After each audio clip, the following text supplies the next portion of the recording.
Això és l'Escaquiman. Com has vist l'últim Olímpia aquest que va ser fa 2 setmanes? Sí. Perquè vaig mirar l'entrevista que vas fer amb el Villano Fitness. Vas dir que ara t'estàs aficionant al culturisme, no? I que és el primer Olímpia que has vist així bé.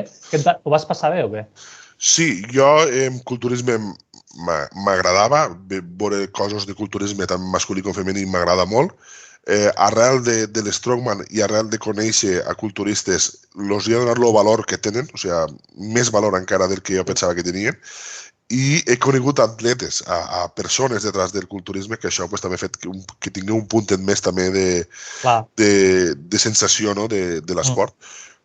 Llavors, els Mr. Olympia, pues sí, ha guanyat ha guanyat l'altre, i aquest any, a través de les xarxes socials i veient que hi havia un interès molt actiu dels meus seguidors que parlés de culturisme, doncs vaig començar a informar-me i va coincidir tot en l'inici de Mr. Olympia. Llavors, l'he viscut, just estava a un event a Madrid i vaig anar aquell fin de setmana en un company d'aquí del poble que és un aficionat al culturisme i li encanta, i va ser tot el fin de setmana parlant de culturisme. Llavors jo m'ho he passat molt bé i molt content de fer este passet, no? cap a informar-me més de culturisme, perquè encara estic en el tema d'informar-me de culturisme. I, bueno, pues, tinc un problema que és que em pareixen espectacular tots i totes. O sigui, i més, clar, quan veus un Mr. Olympia, que són els tops del món. Llavors, me fa falta una mica aprendre a valorar. Què valoren els jutges? On està l'Oli? Per què aquell sí, l'altre no? Bueno, això és un debat també que flipes, perquè hi ha uns, això, hi ha vegades amb els putos jutges que què volen els jutges, no? A l'Open, què volen? Hi ha més múscul o estètica o... no? És complicat. Sí. I llavors, per exemple, jo fico l'exemple de la Paulette, que és la... Què va quedar a l'Olímpia? Què va quedar? És que no ho he sabut. No va classificar. O sigui, no va anar a l'Olímpia? Sí, va anar a l'Olímpia, però quan tu estàs allí, el primer tall que fan són 16. Pues no va entrar dins el primer tall. Llavors, clar, veus una culturista wellness femenina que és brutal, que té un cos que tu el veus i dius què pot llaure més després d'això? I que dius no classifica, clar, el criteri m'agradaria a mi entendre. Clar, després també veus a les seves competidores i potser ho entens una mica. Que són d'Estats Units, vols dir? Bueno, no, crec que va guanyar una brasilenya a la seva categoria, però vull dir que físicament l'evolució... Més altes. Més altes, més musculades, en una línia diferent... Clar, crec jo que al culturisme fa falta algú que t'estigui explicant això. Algú que es dediqués a fer, o jo no l'he descobert encara, i menys en espanyol, que es dediqués a fer vídeos analitzant físics i dient diguéssim, la visió d'un jutge. Me fa falta el punt de dir per què. Per què? Sí, perquè a l'Open, per exemple, què et va semblar? Creus que just que vagi guanyar el Chopin? O t'agrada més el Big Ramy, que només és múscul? Clar, aquí entra el tema de la línia i de la bellesa i tot això. A mi m'agrada molt el múscul massiu, però també he entès que té que tenir una coherència, té que tindre una harmonia. Llavors, me sembla molt bé. Que passa que entre el top 3 jo no diferencio. Si no tinc algú que m'estigui ensenyant, veus, aquí això, aquí allò, no diferencio molt bé perquè Chopin sí i Nick Walker no, per exemple. Llavors, estic treballant per descobrir això. Sí, a mi a vegades també em costa veure quan diuen sí, la maduresa del múscul o la condició. A mi també em passa. Veia el Nick Walker i pensava, hòstia, que veig el Nick Walker, tio, i uah, és que... No sé, clar, un té 25 anys i l'altre en té, no sé, 40 i pico, crec, o... Clar, no sé, diuen la maduresa muscular i dic... Sí, la maduresa muscular. Són conceptes una mica així abstractes també que poden servir per a donar... per a fer un veredicte. Llavors, una cosa que va dir Alfredo a l'entrevista que s'ha de tindre en compte és que els que guanyen el Mr. Olympia són ambaixadors del culturisme mundial durant un any. Clar, tens que buscar també una mica detrás.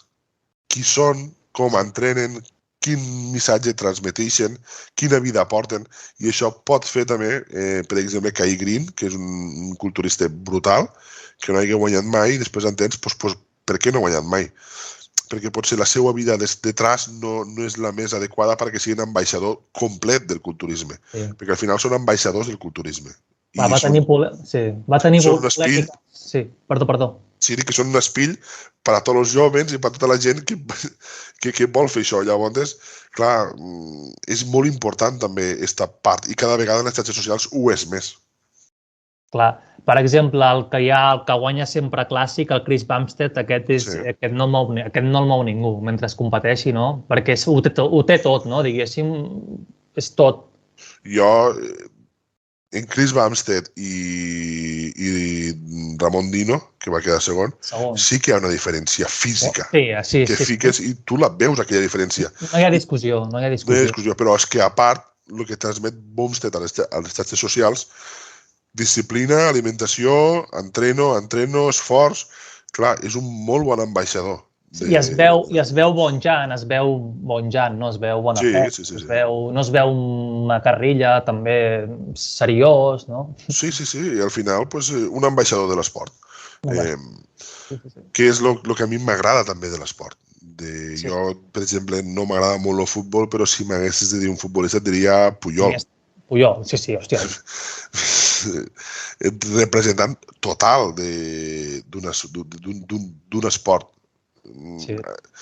Per exemple, l'entrevista que va fer Piqué en Jordi Wild, no sé si l'has vist. Sí, a trossos he vist, sí. Clar, això, evidentment, a Piqué no li pots retreure res a nivell deportiu perquè ho ha guanyat tot, ho ha fet tot i és...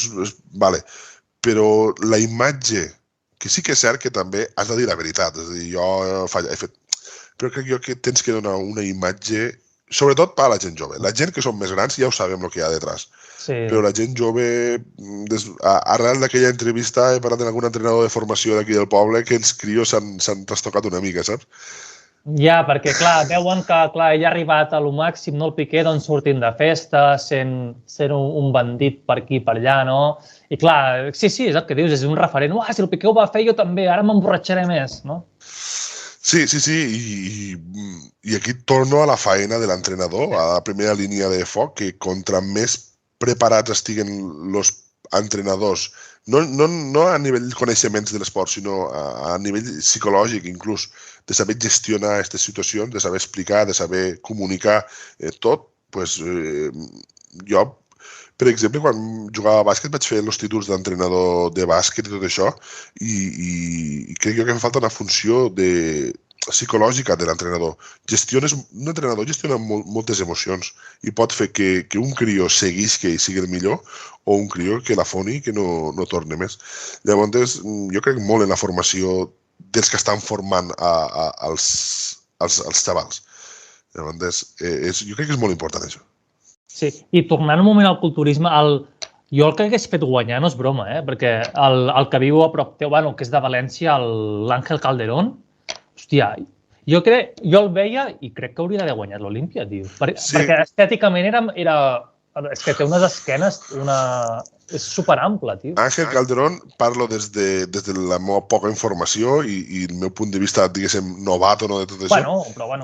Però clar, tu veus els dos i veus Àngel Calderón i realment té un físic més bonic. Més bonic, sí. Més proporcionat, amb una coherència.